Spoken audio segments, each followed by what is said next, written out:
The brutal truth about women who try to control men. Picture this: a man who once made his own decisions now finds himself asking permission for everything. His hobbies have disappeared. His friendships have faded.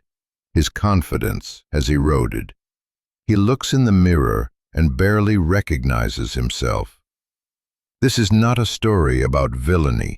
This is a story about human nature, power dynamics, and the subtle ways we lose ourselves when we fail to guard our freedom. The Stoics understood something fundamental about human relationships. Control is an illusion, but the desire for it is very real. And when that desire takes root in a relationship, it becomes a slow poison that destroys both people involved. But here's the brutal truth the Stoics would want you to understand. When a woman tries to control a man, or when anyone tries to control another person, the problem isn't just the controller.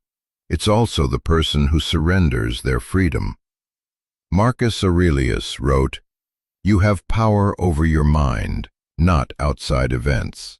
Realize this, and you will find strength." Today, we're going to explore this dynamic through the lens of Stoic wisdom, not to point fingers, but to understand the deeper truths about autonomy, self-respect, and the choice we all have to preserve our freedom. Part 1.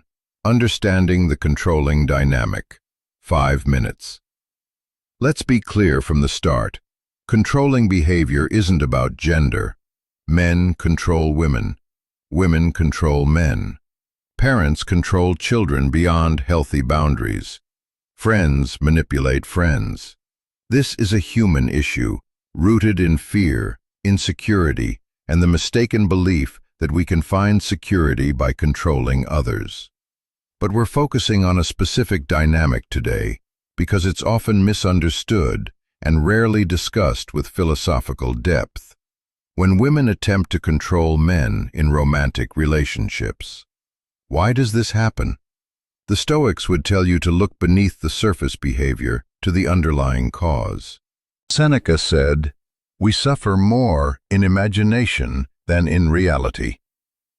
Control springs from fear, fear of abandonment, fear of betrayal, fear of inadequacy, fear of chaos. A controlling person is trying to manage their internal anxiety by managing external circumstances, particularly the behavior of their partner. The tactics are familiar: constant checking in, isolation from friends and family, criticism disguised as concern, guilt manipulation, emotional withholding, ultimatums, and the slow erosion of the partner's decision-making autonomy. But here's what the Stoics understood that modern psychology has confirmed: this never works. You cannot control another person into loving you. You cannot manipulate someone into being trustworthy. You cannot guilt someone into genuine connection. Epictetus taught, "Some things are within our power, while others are not." Within our power are opinion, motivation, desire, aversion, and, in a word, whatever is of our own doing. Not within our power are our body, our property, reputation, office, and, in a word, whatever is not of our own doing. The controlling partner has fundamentally misunderstood this dichotomy. They are spending all their energy trying to control what is not within their power, another person's thoughts, feelings, and choices, while neglecting what is within their power, their own character, responses, and the choice to build genuine trust. Part 2. The man who surrenders his freedom. 6 minutes. Now comes the harder truth, the one that requires real honesty and courage to face. If you're a man who has allowed yourself to become controlled, you must ask yourself, why? The Stoics would not let you off easy here. They would insist you examine your own role. Marcus Aurelius wrote, "The impediment to action advances action. What stands in the way becomes the way." Many men surrender their freedom not because they're forced to, but because it seems easier than maintaining boundaries. It's the path of least resistance. Agree to skip the gym to avoid an argument. Cancel plans with friends to keep the peace. Ask permission instead of informing. Gradually, imperceptibly, you trade your autonomy for temporary comfort. But comfort bought at the price of freedom is not peace. It's captivity. The Stoic answer is radical personal responsibility. You cannot blame your partner for your lack of boundaries. You cannot make yourself a victim of circumstances you have the power to change. Epictetus was blunt about this. No man is free who is not master of himself. When you surrender your freedom, you're not being loving or accommodating. You're being dishonest. You're pretending that you don't have desires, opinions, and a self that deserves respect. And this dishonesty poisons the relationship just as much as controlling behavior does. Here's the paradox. The man who gives up everything to keep a relationship is the one most likely to lose it. Why? Because attraction requires polarity. Respect requires boundaries. Love requires two whole people, not one person and their shadow. When you disappear into the relationship, you become less interesting, less attractive, less yourself. The very thing you sacrificed yourself to preserve begins to wither. The Stoics would ask you, what are you afraid of? Confrontation? Abandonment? Being alone? Seneca wrote, we are more often frightened than hurt, and we suffer more in imagination than in reality. Most men who surrender their freedom do so because they're terrified of the alternative. They imagine catastrophic consequences if they stand firm. But the Stoics knew that our fears are usually more terrible than reality. What's the worst that could happen if you maintain your boundaries? The relationship might end. And if the relationship can only survive by you becoming less than yourself, then the Stoics would say, is that a relationship worth having? Via Part 3, The Illusion of Control. 5 minutes. Let's return to the controlling partner for a moment, because understanding their psychology is essential. The woman who tries to control her partner is trapped in an illusion. She believes that if she can just manage his behavior carefully enough, she'll be safe. If she can track his location, monitor his interactions, approve his decisions, she can prevent hurt. But the Stoics understood a fundamental truth about reality. We control very little, and the tighter we grip, the more slips through our fingers. Marcus Aurelius observed, accept the things to which fate binds you, and love the people with whom fate brings you together. But do so with all your heart. Notice what's not in that advice? Control, manipulation, force. Real love requires vulnerability. It requires trust without guarantee. It requires accepting that you cannot control another person and choosing to love them anyway. The controlling partner is attempting to eliminate risk, but in doing so, she eliminates genuine connection. You cannot have both absolute control and authentic love. They are incompatible. Furthermore, the attempt to control creates the very thing the controller fears. The more you restrict your partner, the more resentful they become. The more you doubt them, the less trustworthy they feel motivated to be. The more you cage them, the more they long for freedom. Epictetus taught, he is a wise man who does not grieve for the things which he has not, but rejoices for those which he has. The controlling person cannot rejoice in what they have because they're consumed by fear of losing it. They cannot appreciate the present because they're anxiously trying to control the future. And here's the ultimate irony. The behavior that springs from fear of abandonment is the behavior most likely to cause abandonment. Part 4. The Stoic Path Forward. 6 minutes. So what's the answer? How do we navigate relationships with wisdom and strength? The Stoic path is not about dominance or submission. It's about sovereignty and mutual respect. For the man who has been surrendering his freedom, The path is clear but difficult. You must reclaim your autonomy, not through aggression or retaliation, but through calm, consistent assertion of your boundaries. This means making decisions about your own life without asking for permission. It means maintaining your friendships, your hobbies, your individual identity. It means speaking truthfully about your needs and not accepting unreasonable demands. Marcus Aurelius advised, "Waste no more time arguing about what a good man should be. Be one." Stop negotiating your worth. Stop explaining why you deserve basic respect and freedom. Simply live as a free person lives, and let the chips fall where they may. This will be uncomfortable. The person who has been controlling you will likely escalate before they accept the new reality.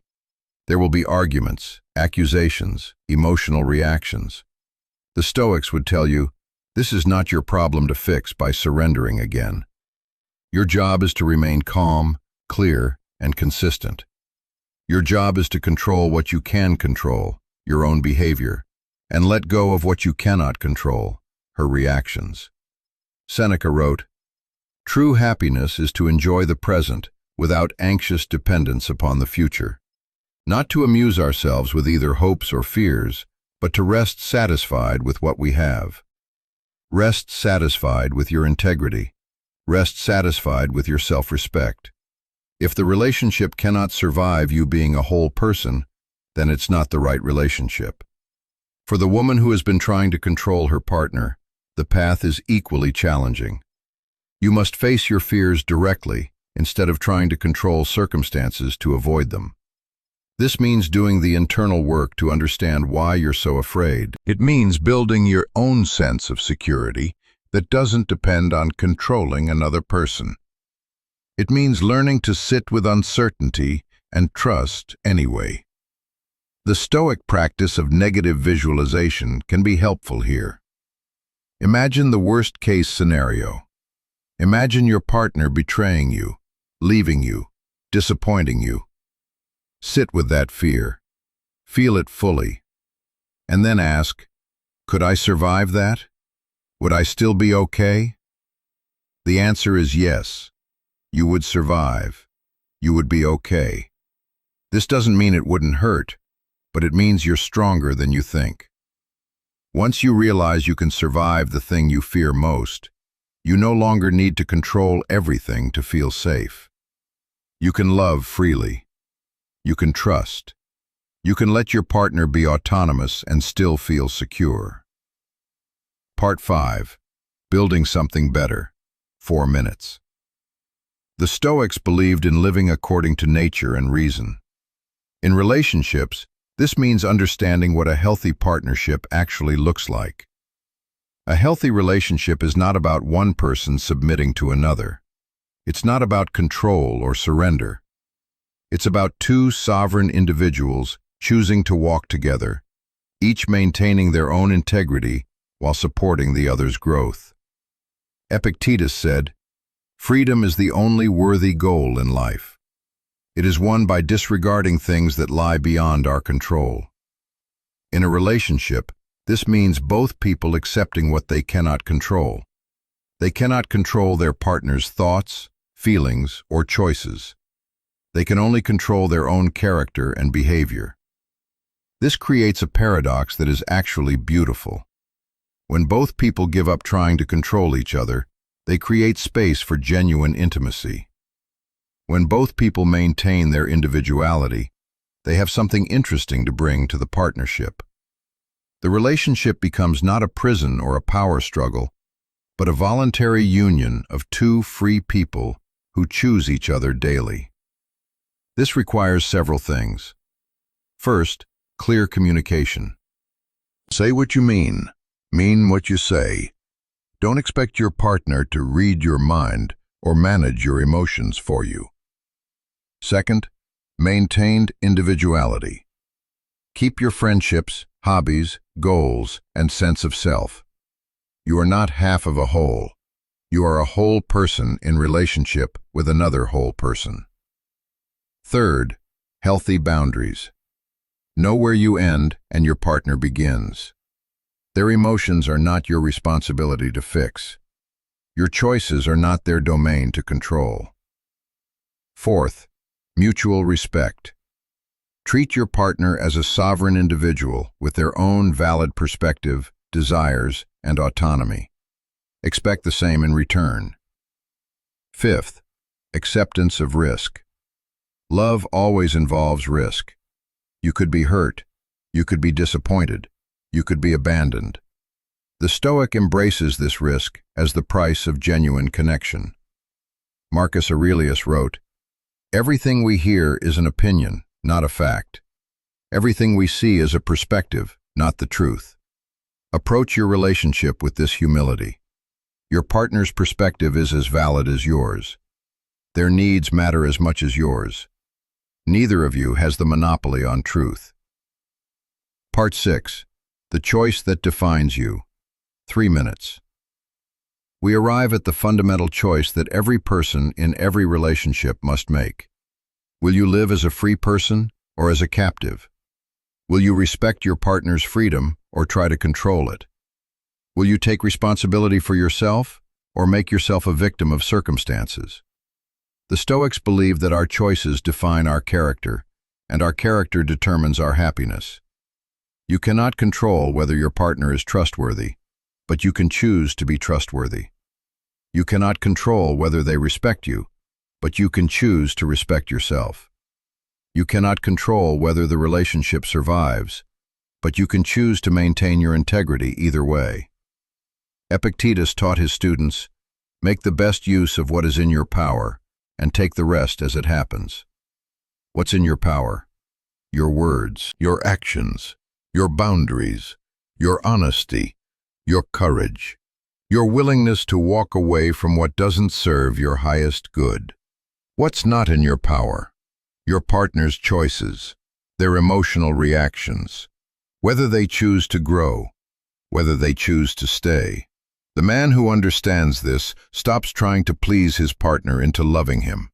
The woman who understands this stops trying to control her partner into staying. Both become free. And in that freedom, they create the possibility for real love. Living with wisdom and courage. The brutal truth about controlling behavior in relationships is this. It reveals a fundamental misunderstanding about the nature of love and freedom. You cannot love what you control, because control eliminates choice, and love requires choice. You cannot control what you love, because the attempt to control destroys the very thing you're trying to preserve. The Stoics would tell you, stop fighting reality. Accept that you control very little. Focus on being the kind of person you're proud to be, regardless of circumstances. Marcus Aurelius faced this truth as an emperor with vast power. He wrote, "You have power over your mind, not outside events. Realize this, and you will find strength." If an emperor with armies at his command had to learn this lesson, how much more do we need to learn it in our intimate relationships? The path forward requires courage. Courage to set boundaries, courage to face your fears, courage to love without guarantee, courage to walk away if necessary. It requires wisdom. Wisdom to know what you can control and what you must accept. Wisdom to understand that your worth doesn't depend on another person's validation. Wisdom to recognize that real intimacy requires vulnerability, not control. And it requires action, not someday, today. If you've been surrendering your freedom, start reclaiming it now. Make one decision without asking permission. Reach out to one friend you've neglected.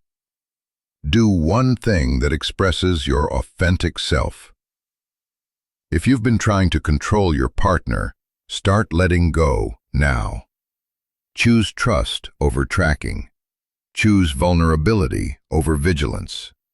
Choose love over fear. The Stoics promise that living according to wisdom and virtue leads to tranquility. Not a life without problems, but a life where you remain free and whole regardless of circumstances. That promise is available to you, not in some distant future when your relationship is perfect, but right now, in this moment, through the choices you make. Seneca wrote, "As long as you live, Keep learning how to live. Keep learning. Keep growing. Keep choosing freedom and wisdom. The brutal truth is that most people will never do this work. They'll stay in dysfunctional patterns, blaming their partners, avoiding responsibility, trading freedom for the illusion of security. But you're different. You're seeking truth. You're willing to look honestly at difficult realities. You're ready to live as a free person. The Stoics believe that we all have the capacity for wisdom within us. We just have to choose to activate it. Choose it now. Choose freedom. Choose integrity. Choose the life you're capable of living. Your relationship may survive this transformation, or it may not. But you will survive. You will be whole. You will be free. And that, ultimately, is what matters most.